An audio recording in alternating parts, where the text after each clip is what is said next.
Ambot ka ni nga mo kusini kung ara ka. Second verse. Ito na. Ito yung hindi ko makuha talaga. Sa akong tubangan. Ang bilis ito, yung first line. Ara kagakalakad na sa akong tubangan. Ara ka kagad. Ara kagakadlaw. Ara ka kagad. Ara kaga. Ara ka ga. Ka. Ara ka gakad. Law. Kadlaw.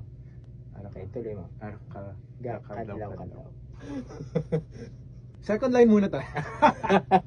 Yan, Ara okay. ka ga. Di ba pwede magtanggal lang isang syllable? Damn. Ara ka gakadlaw. Mamasanay. Sige pa. Ara ka gakadlaw. Ara kagakadlaw kadlaw. Ambot. Kaya, napainom na nga siya ng tubig. Woo! Isang beses mo lang gagawin to. Ara ka kakadlaw. Ara ka kakadlaw sa akin. Na-feel mo man ang na-feel ko.